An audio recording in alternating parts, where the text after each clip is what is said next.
Assalamualaikum warahmatullahi wabarakatuh. Saudara pemirsa, apa kabar? Hari ini Senin tanggal 15 September 2025.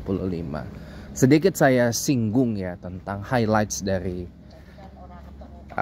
kajian Ahad kemarin di Masjid Al-Karim Bindar Permai tentang wa'tasimu bihablillahi jami'a wa la tafarraqu gitu loh. Janganlah berpegang teguhlah kepada agama Allah, tali agama Allah, dan jangan kamu bercerai-berai gitu. Tapi sebenarnya gini teman-teman, sadar nggak sih bahwa kita tuh sebenarnya sudah melakukan hal itu, sudah melakukan percerai-beraian. Padahal kan sering kita singgung bahwa umat Islam harus bersatu, umat Islam harus berjamaah, ya kan? Wa'tasimu bihablillahi jami'ah. Ya, sering itu jadi pegangan. Innamal mu'minunal ikhwah dan seterusnya dan sebagainya. Ada juga yang mengatakan kalau bagi sesama umat Islam itu, kalau ada satu saudaranya yang sakit, maka ia akan merasa sakitnya gitu. Nah, ukhuwahnya kuat. Nah, itu kan sering kali. Tapi sadar gak sebenarnya kita ini in practice di Indonesia sekarang ini, umat Islam ya, ini otokritik juga sih terhadap saya juga ya, bahwa kita sering sekali melakukan pemecah belahan.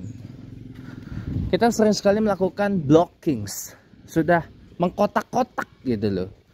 Contoh sederhana aja di YouTube ada video, oh ini sholat tarawihnya NU, tarawihnya Muhammadiyah, tarawihnya Wahabi atau saya nggak mau ngomong Wahabi ya, itu tarawihnya, saya nggak mau ngomong Salafi, maaf, Salafi itu mulia banget, tarawih Wahabi gitu misalkan, tarawihnya Wahabi gitu lah. Al-Quran yang dibaca sama kok, niat sholatnya sama, mazhabnya aja yang beda, mazhabnya aja yang berbeda. Kalau Wahabi lebih ngikut ke Hanafi, Muhammadiyah ngikut ke Hambali, NU ngikut ke Syafi'i, mazhabnya doang yang berbeda. Tapi sebenarnya Al-Quran dibaca sama, niat sholatnya ada beda dikit lah, tapi Al-Quran yang dibaca sama, gerakan sholatnya sama, ya kan, syahadatnya sama, paling enggak bener yang dibilang Ustaz Rahman itu lah, yang penting la ilaha illallah Muhammad Rasulullah sama. Tapi kok kenapa kita melakukan blokade ini? Gara-gara sentimen.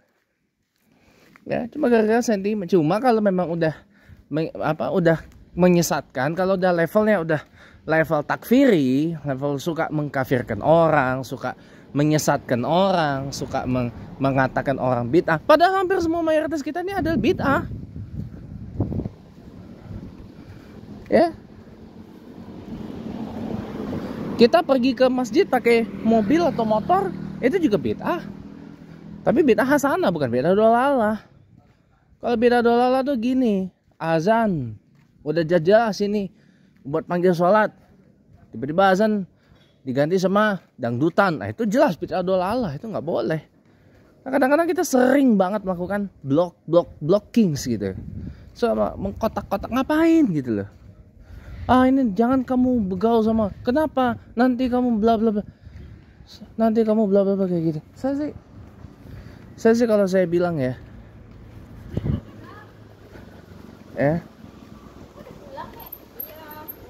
saya kalau saya kayak gitu ya, ngapain gitu loh, buang-buang waktu, buang-buang energi. Mending energi kita dihabiskan buat hal-hal yang lain aja.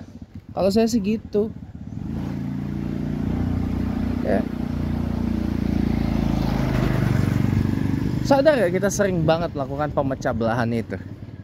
Sadar gak teman-teman? Sadar gak? Sadarin itu aja dulu, bahwa kita sering sekali melakukan pembelahan ya. Dan ini hal yang gak baik sebenarnya.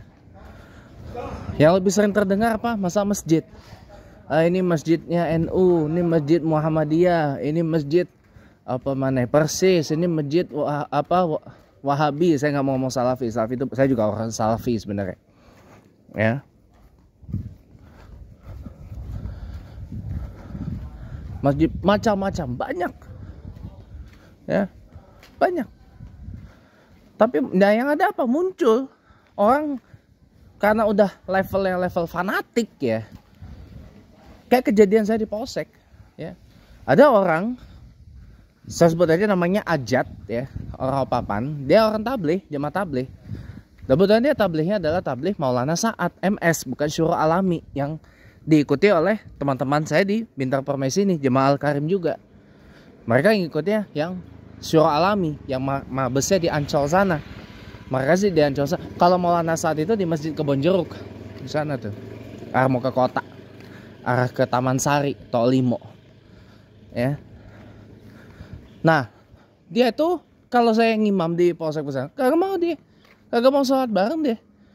Ya, maunya yang lain. Atau paling enggak ya dia yang ngimam, yang lainnya ngikut. Karena dia merasa dia yang benar, dia yang tahu sunnah, dia yang lebih sunnah dari saya misalkan. Si siapa? Mr. Ajat itu. Misalkan ya. Wallahualam bisawab, saya nggak tahu. Saya nggak boleh lakukan prejudice sembarangan. Saya masih pakai innocent until proven guilty. Masih pakai praduga apa. Tapi kalau benar, ya saya ya itu memang udah pemahamannya kayak gitu tuh pemahaman yang divisif, tau nggak?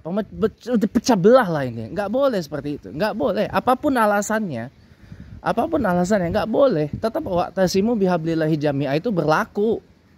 Wong Al-Quran yang dibaca sama, gerakan sholatnya sama, nggak ada beda tipis. Sama kok. Oh, saya pernah sekolah di Muhammadiyah, saya hafal. Gerakannya sama kok. Niat sholatnya aja yang beda dikit. Bacaannya aja yang beda dikit. Tapi kan selebihnya sama. Muhammadiyah lebih ringkas bacaannya, NU lebih padat. Dan itu juga diikuti oleh teman-teman dari Wahabi. Teman-teman di Persis juga sama kayak NU. Niat sholatnya, kalau amalannya mah itu masing-masing, itu mah nafsi-nafsi gitu. Ya kan? Jadi sadar gak sih kita sudah melakukan banyak, tau gak, pembelahan terhadap umat Islam ini dengan berbagai diksi-diksi yang gak karu-karuan sebenarnya. Ya, sadar gak sih kalau kita udah ngelakuin ini? Gak boleh sebenarnya. Makanya saya bilang sudahlah, kita nih. Makanya saya terima kasih kepada Ustaz Rahman Hussein yang telah memberikan kajian yang luar biasa sekali kemarin. Pokoknya pesan saya satu, apapun itu ya, jangan pandang orang dari perbedaannya. Kalau kita pandang orang dari perbedaan, nggak akan ketemu titik temunya. Kalau kita pandang orang cuma dari beda, nggak akan ketemu. Sementara moto negara kita Bhinneka Tunggal Ika, walau berbeda tapi satu. Ya. Jadi itulah ya. Terima kasih teman-teman ya. Assalamualaikum warahmatullahi wabarakatuh.